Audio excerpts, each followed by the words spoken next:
Hello, my name is Amanda Kohler, and I'm presenting this speech on behalf of my Introduction to Terrorism class taken at Seminole State College. Today I'm also here to talk to you about a terrorist attack that hits close to home for me, the Boston Marathon bombings. I grew up in Massachusetts, not far from where this act of terror took place, so this is something very personal to me to this day, as many lives were impacted by this horrific incident. This speech will address the attackers, their motivation, how they carried out the attack, the impact of the attack, and lastly, how it could have been prevented in the first place. The terrorist attack took place during the annual Boston Marathon, taking place on April 15, 2013. The two pressure cooker bombs detonated 14 seconds and 210 yards apart at approximately 2:49 p.m., near the finish line of the race. This act of terror killed 3 people and injured hundreds others, including 16 people who lost their limbs, and whose lives will be forever changed as a result. The attackers were 2 brothers named Shachar Sarnaouf and Tamerlan Sarnaouf. According to FBI interrogators, the 2 brothers were motivated by Islamic beliefs, but were not connected to any particular terrorist groups. They learned to build explosive weapons from an online magazine published by Al-Qaeda affiliates in Yemen. Initially, the 2 brothers wanted to commit suicide attacks at the Boston Pops fireworks spectacular taken every year on July 4th, but later decided against it.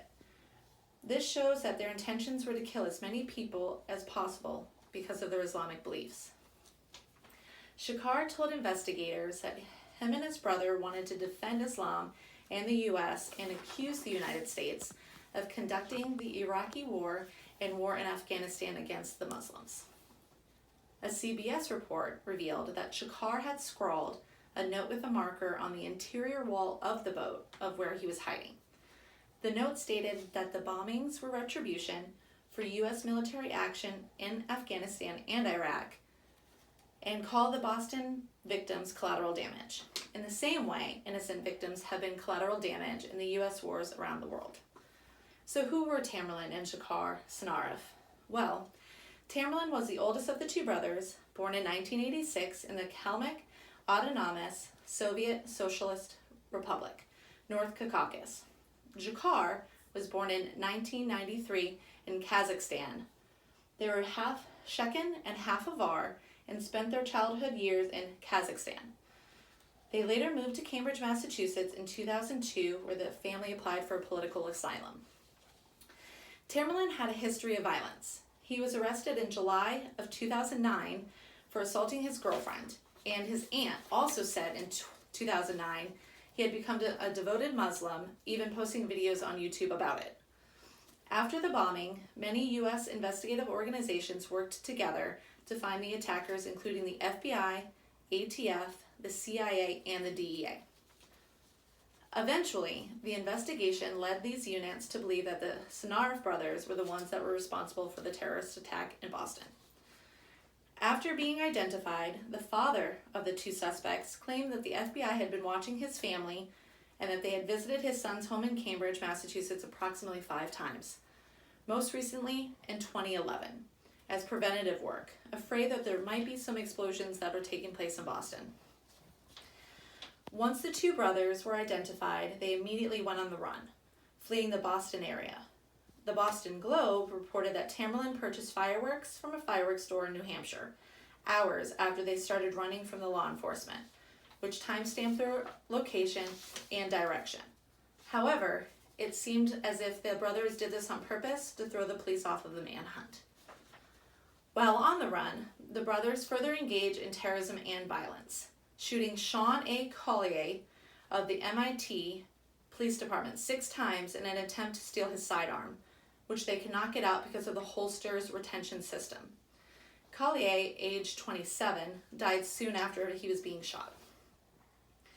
The brothers then carjacked a Mercedes car and stole money from the owner of the car, but he was able to escape and call the police. The police honed in on the suspects in Watertown, Massachusetts, where a shootout ensued.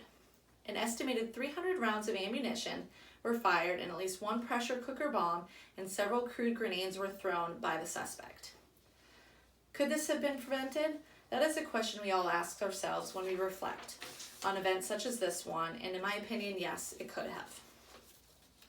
Too Little Too Late would be the title of my book if I were to write about this horrific act of terror.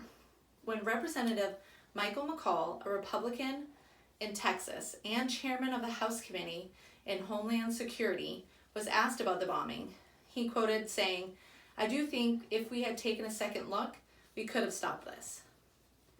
Tamerlan was investigated by the FBI and nothing was done.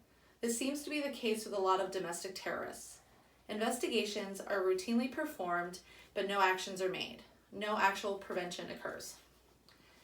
The United States must look at all of these cases where domestic terrorists are investigated, but nothing follows, and they have to connect the dots and produce legislation that equips them with the tools and resources necessary for bringing down people like this before events like this happen, and they terrorize.